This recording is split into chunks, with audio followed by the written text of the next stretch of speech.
Students, today we will study about the modifiers and adverbial clauses. Let us first know that what is modifiers and adverbial clauses. A working definition of the word modify is to change. Modify का मतलब क्या होता है? Working definition इसका ये है कि किसी भी चीज़ को चेंज करना या ऑल्टर करना समथिंग किसी भी चीज़ को. This definition is the same when considering the purpose of modifiers within a sentence. यह जो डेफिनेशन है वो सेम रहेगा जब हम किसी मॉडिफायर्स को जो भी सेंटेंस में अपन मॉडिफाई करेंगे उसको जब हम कंसिडर करेंगे तो यही डेफिनेशन उसमें रहेगी. मॉडिफायर क्या है? एज अ वर्ड, फ्रेज या क्लॉज है जो मॉडिफाई करता है वर्ड्स को सेंटेंस में बदलने में. अगर हम स्पेसिफिक बोले, टू बी स्पेसिफिक, मॉडिफायर जो है या तो हम उसको एडजेक्टिव भी बोल सकते हैं या एडवर्ब भी बोल सकते हैं. The adjectives modify the nouns. जो एडजेक्टिव है वो नाउन को मॉडिफाई करते हैं और एडवर्ब जो रहता है वो वर्ब को मॉडिफाई करते हैं, या एडजेक्टिव या जो भी अदर वर्ड्स हैं उनको मॉडिफाई करता है. तो they are एट्रीब्यूटली and predicatively. Exercise 1 में अपन देखेंगे rewrite the following sentences using the comparative form without changing their meaning. इसमें अपन देखेंगे कि फॉलोइंग सेंटेंसेस जो यूज हो रहे हैं कंपैरेटिव फॉर्म में और उनका मीनिंग चेंज ना होते उनके कंपैरिजन में अपने को लिखना है. जैसे लिखा हुआ है she is the most beautiful girl in my class. तो इसको अपन कैसे लिख सकते हैं? There is no other beautiful than her in my class. मतलब इसके और कोई भी गर्ल नहीं है इसके जैसे सुंदर मेरे क्लास में. दोनों का मतलब क्या है? एक ही है. बस आपको कंपैरेटिव फॉर्म में आपको उसको चेंज करना है, उसका मीनिंग चेंज नहीं होना चाहिए बस. ठीक है. Mercury is the heaviest liquid. Mercury क्या है? एक हैवीएस्ट लिक्विड है. तो there is no other liquid heavier than mercury. Mercury के जैसा कोई भी हैवियर लिक्विड नहीं है. और पहले वाला जो इसमें जो क्वेश्चन दिया उसका मतलब भी वही है कि मर्क्यूरी सबसे हैवीएस्ट लिक्विड है. दोनों का मतलब क्या है? एक ही है कि मर्क्यूरी हैवी है. ठीक है. I was the dullest boy in my class. मैं सबसे डल बॉय था क्लास में. उसका क्या लिखा है? There was no other boy duller than me in my class. मेरे अलावा उस क्लास में और भी कोई डल बॉय नहीं था. This is the tallest building in the town. There is no other building taller than this building in the town. Similarly mister Gupta is the best draftsman here. Mister Gupta जो है सबसे बेस्ट ड्राफ्टमैन है यहाँ के. तो इसमें क्या? There is no other draftsman better than mister Gupta here. फिर this machine is the most troublesome in the workshop. तो there is no other machine work more troublesome than this machine in the workshop. बस आपको ध्यान बस ये रखना है कि आप जब सेंटेंस को कंपेयर कर रहे हो तो उसका मीनिंग चेंज नहीं होना चाहिए. कुल मिला के मीनिंग आपको ये समझ में आना चाहिए कि वो जो बोल रहा है क्वेश्चन में वही मीनिंग आपका आंसर में भी आना चाहिए. जैसे mining is still the dangerous profession. Mining क्या है? एक डेंजरस प्रोफेशन है. तो उसको क्या बोला है? There is no other profession more dangerous than mining. ऐसा कोई प्रोफेशन डेंजरस नहीं है माइनिंग के अलावा. ठीक है. उसका क्या लिखा? Fishing is the most enjoyable sport for me. यहाँ पर क्या हो जाएगा? There is no other sport more enjoyable than fishing for me. 10th में आपको दिया है development of agriculture is the most important thing for India. यहाँ पर क्या आ जाएगा? There is no other development more important than agriculture of India. तो like this you have to compare the sentence. Comparative form आपको बनाना है, उसका meaning change किए बिना आपको उसको सेंटेंस को बनाना है. Now let's see the next one. Exercise 2 आपको दिया हुआ है. आपको ये लिखना है rewrite the following sentences using not so और एस. आपको दो चीज़ें यूज़ करनी है, एक नॉट सो और एस. इसको कैसे यूज़ करना है ये देखते हैं. He proved a less efficient teacher than people had thought. इसने वह प्रूफ किया कि जितना लेस एफिशिएंट टीचर जैसा पीपल सोचते थे उससे ज़्यादा नीचे एफिशिएंट का है. तो वो कैसे लिखेंगे? He proved not so efficient teacher as people had thought. As people had thought, तो देन की जगह क्या हो जाएगा, एज आ गया। और he proved not so less efficient, a नहीं आएगा, यहाँ पर रखिएगा, वहाँ पर आंसर में गलत दिया हुआ है, ए नहीं आएगा। He proved not so less efficient teacher than teacher as people had thought, मतलब कि जैसा पीपुल ने सोचा था। देन की जगह देखिए एज आ गया है। ठीक है, सेकंड में क्या है, democracy is less useful in India than in USA. Democracy is less useful, less successful, कम सक्सेसफुल है इंडिया में यूएसए से ज़्यादा में, है ना, in in USA than in USA. तो क्या democracy is not so successful in India as in the USA, जितना यूएसए में सक्सेस है उतना इंडिया में सक्सेस नहीं है। He is intelligent than Mohan, तो he is not so intelligent as Mohan. जहां पर देन है वहां पर आप एज देखिए, एज का यूज हुआ है। फिर यहाँ पर देखें तो the family planning programming has been less successful than the government had expected. The family planning program has not so successful, देखते हैं इसमें क्या है, not successful as the government had expected. This is the family planning. Yes, very good. The family planning program has not been so successful. Not been के बाद आपको ध्यान रखना है, इसको आप इंपॉर्टेंट मार्क कर सकते हैं फोर्थ नंबर को, क्योंकि नॉट अलग हो रहा है, सो अलग, उसके पहले बीन आ रहा है। ठीक है, successful the government had expected. फिर इसका fifth, the factory worked less efficiently than as planned by the directors. यहाँ पर आकर the factory is working so is not so efficiently as was planned by the directors. तो like this students, you have to change the sentence by using not so and as, है ना, not so और as का use करते हुए आपको sentences को change करना है। यहाँ पर देखेंगे exercise 3, rewrite the following sentences.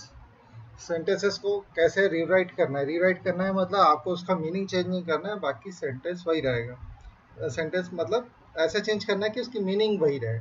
Physics and mathematics are equally difficult subjects for the physics is as difficult as difficult a subject as mathematics for physics, उतना ही डिफिकल्ट है जितना मैथमेटिक्स मेरे लिए है। Rashmi and Ruchi are equally good at dancing, तो क्या Rashmi is as good as Ruchi at dancing. Bhopal and Indore are equally hot in summer, तो Bhopal is as hot as Indore in summer. Switzerland and Kashmir are equally famous for natural beauty, तो Switzerland is famous for Kashmir for natural beauty.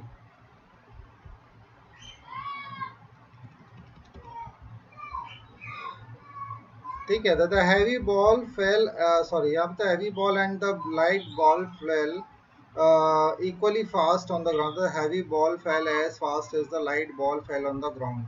The moon and Mercury might be equally good airless planets. The moon is as airless as Mercury.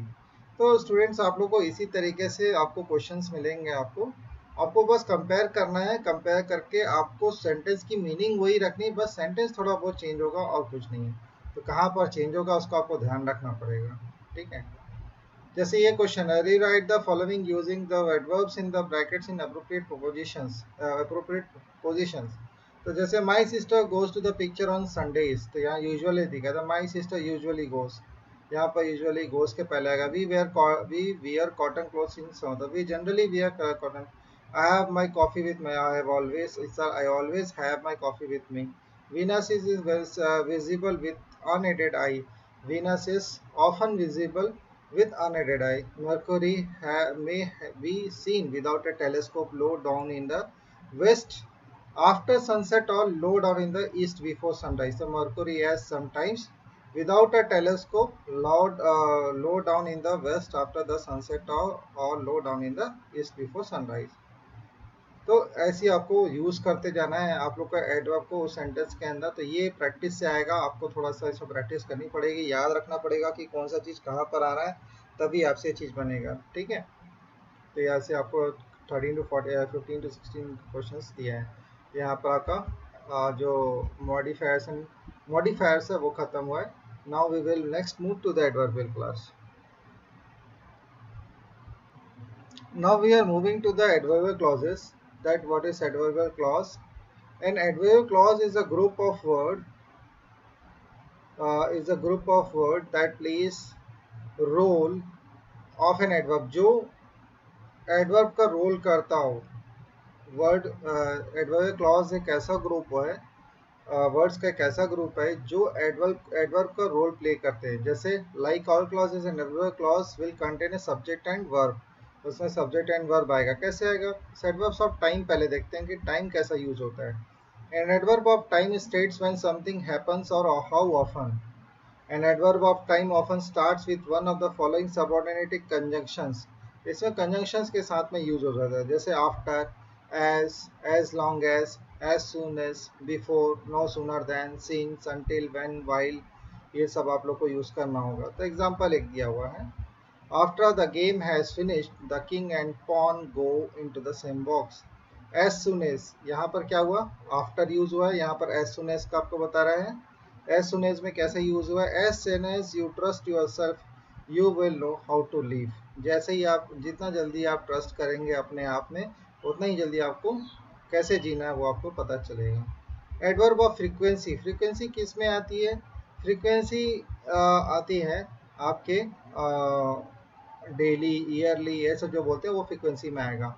जैसे adverb that change और qualify the meaning of a sentence by telling us how often और how frequently something happens are defined as adverbs of frequency. Adverb that change, ऐसा adverb जो change करे या qualify करे meaning of sentence, sentence के meaning को, यह बताते हुए कि कितना और कितना फ्रिक्वेंटली चीज़ें हो रही हैं, उसको हम एडवर्ब ऑफ फ्रीक्वेंसी बोल सकते हैं। तो N adverb of frequency is exactly what it sounds like an adverb of time. Same किसके जैसा साउंड कर रहा है, कैसे किसके जैसा लग रहा है हमको? एडवर्ब ऑफ टाइम जैसे दिख रहा था। Adverb of frequency always describe how often something occurs either in the definite or in definite terms. An adverb that describes a definite frequency is one such as weekly, daily, or yearly. An adverb describing indefinite frequency doesn't specify an exact time frame. Examples are sometimes, often, and rarely. ठीक है? तो adverb of place क्या है? Where, कहाँ पर? तो an adverb of place states where something happens. An adverb of place place often starts with a preposition. ये ज़्यादातर आप preposition से start होता है, in, on, near और one of the following subordinating conjunction। इसमें subordinating conjunctions भी use होते हैं, जैसे anywhere, everywhere, where और wherever। एग्जाम्पल जैसे दिया हुआ, I am not afraid of the pen और the sword, I will tell the truth where I please, wherever I please. Adverb of manner वो कैसे होता है? हाउ, किस तरीके से बोलना जाना है, क्या करना है। तो लाइक, वे, लाइक बोल सकते हो या द वे बोल सकते हो या इस तरीके से। तो N adverb of manner states how something is done, किस तरीके से चीज़ों को किया जाता है। An adverb of manner often starts with one of the following subordinating conjunctions। इसमें कुछ और सेंटेंस जो है subordinating conjunction से स्टार्ट होते हैं। कुछ हो सकता है एस से स्टार्ट करो, लाइक हो सकता है, द वे हो सकता है। He acts like it is a joke, यहाँ लाइक आया। Except for an occasional heart attack, I feel as young as I ever did। ठीक है, तो एक ऐसा सेंटेंस है। अब प्रॉपर्टीज क्या है एडवर्बियल क्लॉज के? Here the properties of an adverbial clause. An adverbial clause is an adjunct. This means it can be removed without the sentence being grammatically wrong. मतलब एडवर्बियल क्लॉज एक ऐसा adjunct है, इसका मतलब क्या है? Adverb clause is an adjunct, एक ऐसा एक एडजंक्ट है। क्या है इसका मतलब? इसका मतलब यह है कि इसको रिमूव किया जा सकता है बिना किसी ग्रामेटिकल को रॉन्ग करते हुए सेंटेंस है। ठीक है। एंड एडवर्ब क्लॉज एक इंडिपेंडेंट क्लॉज है। इंडिपेंडेंट क्लॉज भी बोलते हैं। क्यों बोलते हैं? इसका मतलब क्या है? This means it can not stand alone as meaningful sentence. अकेला खड़ा होकर अपना मीनिंगफुल सेंटेंस नहीं बना सकता इन इट्स ओन राइट। ठीक है। An adverb clause usually starts with a subordinating conjunction। adverb clause जो होता है usually start होता है subordinating conjunction के साथ। जैसे एग्जांपल क्या है? although, because, if, until, when। adverb clause will contain a subject and verb। एक subject और एक verb होगा। this is what makes it a clause as opposed to phrase। the adverb clause जो रहेगा of place या direction या frequency या time रहेगी, are usually used in the order shown in the table below. ज़्यादातर orders में use होते हैं। किस तरीके से होता है? पहला आपका एडवर्बियल प्लेस ऑफ डायरेक्शन आएगा, फिर फ्रीक्वेंसी आएगी, फिर टाइम आएगा। ठीक है। Suppose meet me on Sunday outside the theatre at 9 o'clock। तो इसमें क्या होगा, पहले आपको क्या रखना है, डायरेक्शन, एडवर्बियल प्लेस या डायरेक्शन। तो पहले मीट मी आउटसाइड, ये the theatre on the Sunday, पहले आपका डायरेक्शन या प्लेस आ गया, फिर उसका फ्रीक्वेंसी आएगी, फिर टाइम आएगा। तो फ्रीक्वेंसी आपको नहीं दिया है तो क्या हो जाएगा, टाइम आ गया। सॉरी, फ्रीक्वेंसी दिया हुआ है संडे, ऑन संडे, तो इसमें क्या आएगा, पहले मीट मी। जैसे आप देखिए इसमें पहले क्या बोला कि सबसे पहले आपका प्लेस होना चाहिए या ऐसा कोई डायरेक्शन होगा उस सेंटेंस में, तो वो पहले आएगा आंसर में। फिर उसके बाद फ्रीक्वेंसी, जैसे ईयर होगा या वीक होगा तो वो आपका फ्रीक्वेंसी में आ गया, और टाइम तो है वो लास्ट में ही आना है। ठीक है। जैसे पहला क्वेश्चन दिया हुआ है आपको, meet me on Sunday outside the theatre. ठीक है, तो यहाँ पर मीट मी लिखा हुआ है, संडे क्या है आपका, प्लेस या डायरेक्शन है, outside the theatre is a place, on Sunday is a frequency, and of course 9 o'clock is the time. तो as per the rule, place of direction should be comes first. So meet me outside the theater will be your sentence on the first side. Second on the Sunday, that will become your frequency, and last will be at 9 o'clock, which will become an adverbial of time.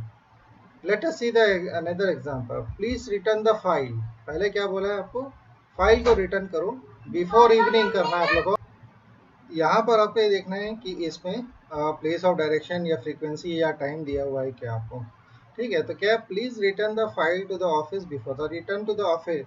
Office क्या हुआ आपका, place हुआ या direction मान लो इसको। उसके बाद क्या बोला है, बिफोर इवनिंग, मतलब आपका फ्रीक्वेंसी दिया है, तो सबसे पहले क्या आ जाएगा कि जगह कौन सी दी, ऑफिस, तो वो पहले आ जाएगा। तो please return the file to the office, ये टू द ऑफिस पहले आ गया, बिफोर इवनिंग आपका लास्ट में आ गया। बहुत ध्यान से इसको पढ़िए, बहुत स्कोरेबल क्वेश्चंस हैं, और ये क्वेश्चंस आप लोग के पेपर में ज़रूर आ सकते हैं। द इंजीनियर्स जैसे दिया हुआ है, the engineers will visit the mines.